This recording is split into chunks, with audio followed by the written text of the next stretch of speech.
In this video, I'm going to record an acoustic guitar vocal song using just the Samson Meteor USB microphone and 2 tracks in GarageBand on my iPad. Want to know how it's going to turn out? So do I. Let's go.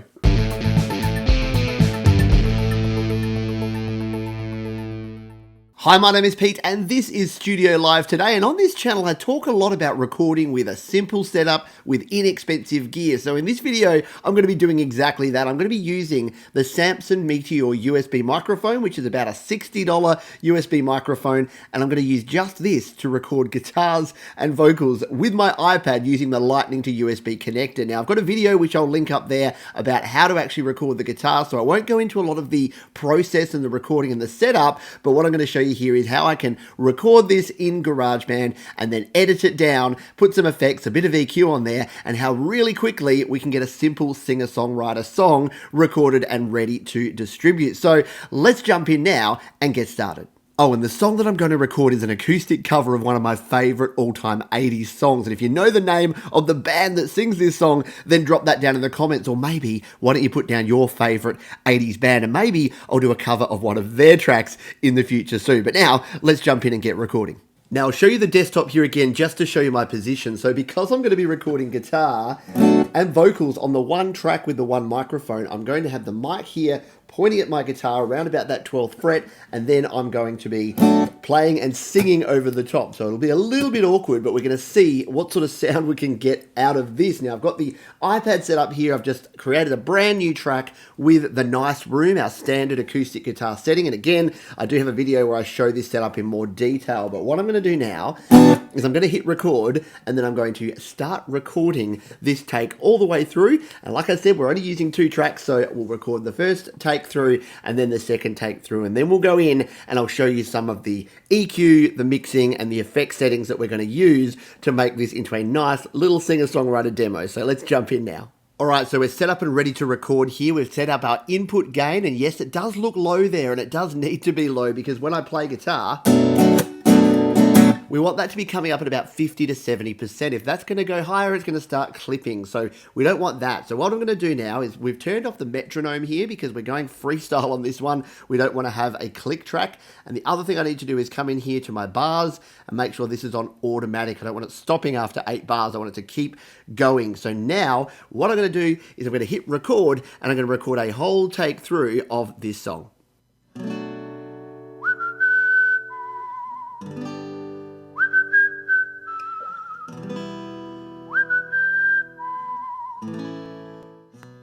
We're leaving together, but still it's farewell, and maybe we'll come back to earth, who can tell? It's the final countdown,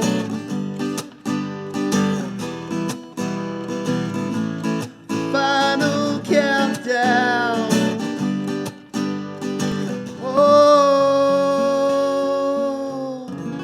It's the final countdown.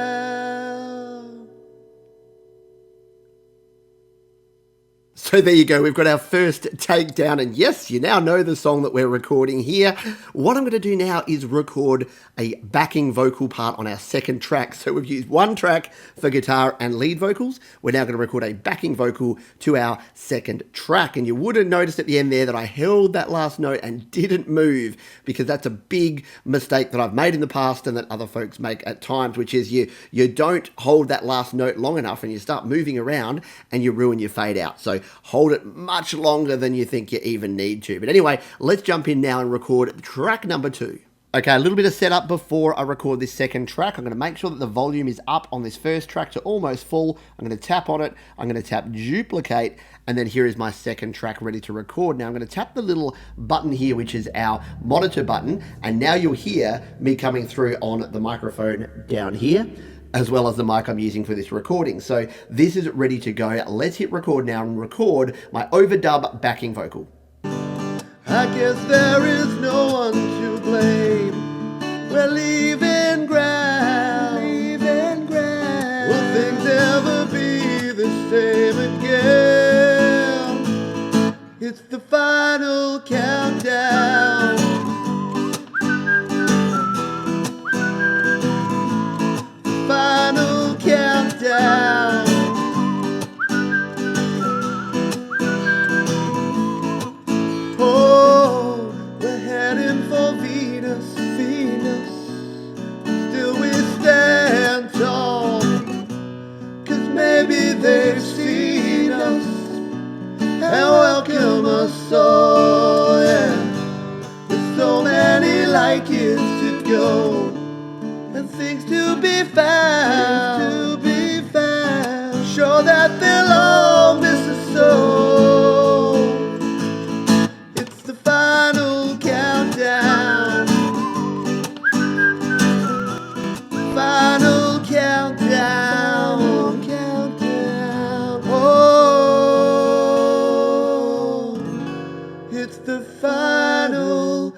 What's very weird is at the end there you can hear your heart beating when you try to be really quiet in the condenser mic. It's like ridiculously strong. And that's why I always talk about putting your input gain down, making sure that you do your gain staging correctly, because condenser microphones pick up everything, including breathing and hearts beating, which are good things to do when you're singing, because if you're not breathing or... Anyway, let's jump in now and take a closer look at the 2 tracks we've recorded here. And we're not going to have to do a lot here, but we'll do a few little tweaks and in the EQ and in some effects just to make this track sound the best it can. Here are our 2 tracks in GarageBand. Now let's take a look at these. The first thing I want to do is do a little bit of editing to clean up here, because I had a bit of a false start here at the start. So we're going to cut that by just dragging across here.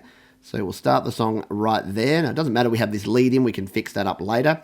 And then I'm going to do the same here with my backing vocals. We don't need all this blank space. We're going to bring it right up to there, because this is the first part where we actually have the 2 tracks working together. Let's just play these back.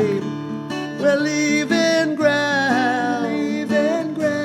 Will things ever be the same again? So there we go, there's our 2 tracks ready to go, and I've got them just at sort of a basic volume. I've done a very rough mix just a moment ago, which is just putting them at these volumes. So what we're going to do now is I'm going to go through and take a listen to each of these tracks. Let's do the guitar and vocal first and see what this needs. So we'll just come to a section here where we're playing the guitar and singing, and we've got the 2 working together here the most. Let's hit play. Still it's farewell, and maybe we'll come back to earth, who can tell. Now, because we've got these on the 1 track, we can't split them out, and obviously I could record the vocals separately to the guitar and then we'd have a lot more control over these, but I just wanted to do a quick recording here, so we're going to have to work with what we've got. Let's tap our plugins and EQ and jump in here, because we've got a few settings we can work with. So we'll go to our compressor first of all.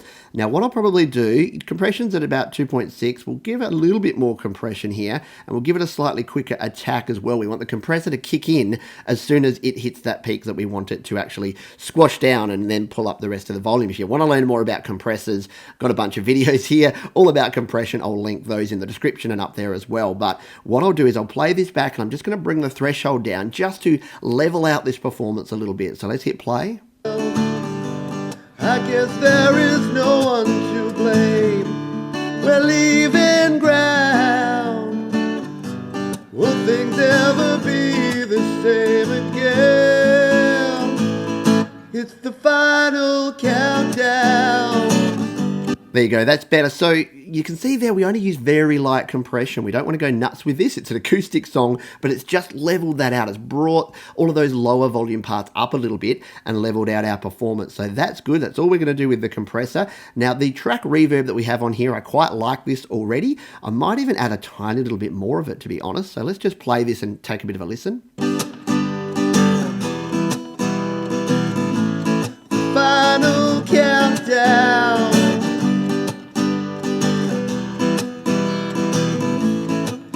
Oh, we're heading for Venus. Yeah, I like that. Around about that 30%, 29% that we have there. Right, let's take a look at the EQ now and see if we need to make any EQ moves, because the thing that's sticking out to me is that it's a little bit trebly. So we might want to just dial down our treble a little bit. So let's, actually we'll hit done, because we'll come back to a part where we're playing a little bit more. So let's come down to here, and we're going to hit play and then go into our visual EQ. And I'm just going to make a few EQ moves to see if there's any frequencies that we need to adjust here. My soul, yeah. There's so many light years to go and things to be found. Sure that they'll all miss us so. It's the final countdown.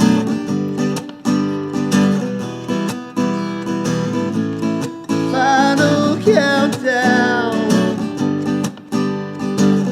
Yeah, so I've just made a very small boost in the bass there and very small cuts in the treble, just because the USB mic does a great job, but it's only a smallish kind of mic. You don't get a lot of that bass response, and it does sort of make the treble sound a bit harsh there. So if we go done there, let's just take a listen to this. I'll turn the EQ off, and then I'll play it, and I'll turn it on, and see if we can hear the difference in this. To earth who can tell. I guess there is no one to blame. We're leaving ground. So you can hear there that it's just smoothed it out a bit. Instead of having that high sort of nasal sound, especially in the vocals, it's dropped that down. And again, we're EQing vocal and guitar at the same time. It's not an ideal state, but we're going to work with what we've got because, you know, keep it simple. Just record something and play around with it and get the best sound you can. So that is our first track there. Let's jump over to our second track. We're probably going to use some fairly similar sorts of effects here. So let's solo this one and come into a part where we're singing our backing vocal here. Maybe they've seen us, how welcome us all, yeah. So many light years to go, things to be found, oh, Mrs. Soul.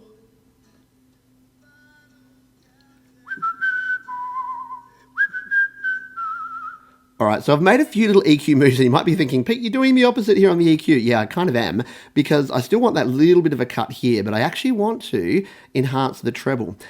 Because we're doing the whistling on this track that sounds like this.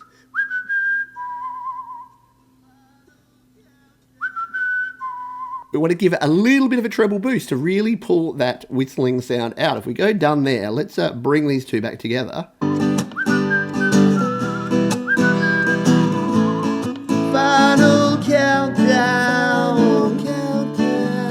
oh. So that's sounding good there. We're going to go to our track reverb. We'll also increase this up to where we were before. And yeah, we'll leave everything else the same there. Now the compressor, this will need some more compression as well because I did record it a little bit quietly. I mean, backing vocals should be a little bit quiet, but let's go to a part here where we're singing along and we'll just dial in some compression here. 'Cause maybe they've seen us, how welcome us all, yeah. So many lights. So that seems around about right now, and you can see here that, yeah, look, I'm not that I don't care, not that I don't take a lot of time, but especially when you're doing your first rough mix, just get it sounding good. Get it, if it sounds good, it is good. So listen to it and make sure it sounds good. Don't get hung up on ratios and different thresholds. Just play around until it sounds the way you want it to sound. It sounds oversimplified maybe, but it is the best advice I can give you because it's what's worked for me. And as soon as I stopped worrying about all the numbers and just listened, then yeah, my mixing got a lot better. So let's just play back a few of these sections now. So this one here. Countdown.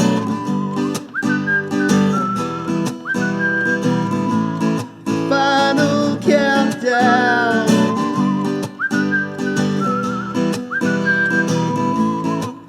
Oh, we're heading for Venus, Venus. Still we stand tall. So the one thing that is standing out to me is that the whistling sections may need some automation. So let's finish off by automating up the volume of these whistling sections because automation, if you haven't used it much, it is super cool. It means that we can actually control this volume because the volume's okay in this part. So if we listen into these sort of backing vocal parts. Maybe they've seen us, how welcome us all, yeah. So that bit's all right, but when we do the whistling parts, which I believe is this bit here,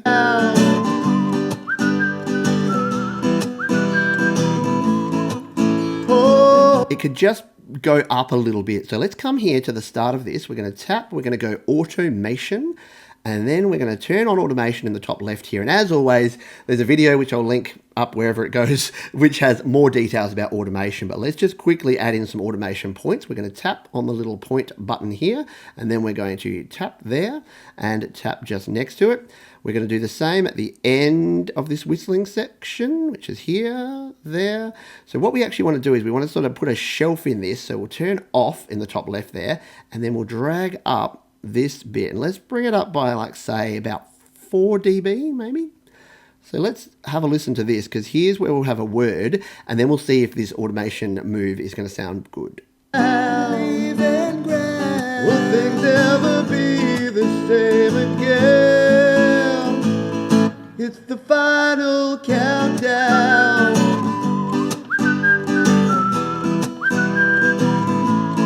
Final. Yeah, so you can hear it's just cutting through a little bit more. Now I've got another whistling section that we'll need to do the same too. So we'll turn our automation points back on again. We'll tap a couple of points there. We'll go to the end. We'll tap a couple of points there. And then we'll turn that off and we'll grab this shelf and bring it up by that same around about 4 dB like so. And now let's play back this section and see what that sounds like. To be found, sure that they'll all miss us so.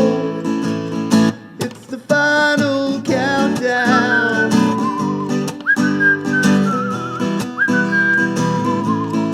Final countdown.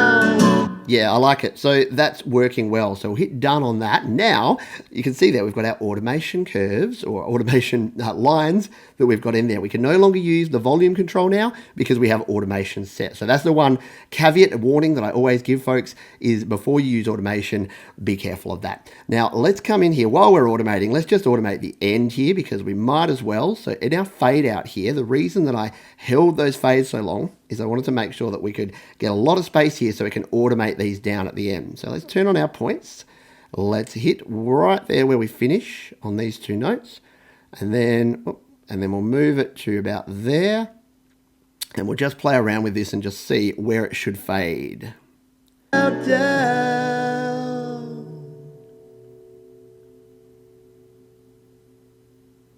Yeah, so I should finish there or just a little bit further along from there. Let's just say there, and let's just say about there. Now we can just fade these all the way down by tapping and dragging. And the same with this one, drag it down. Now let's listen to our fade out. Oh, it's the final countdown.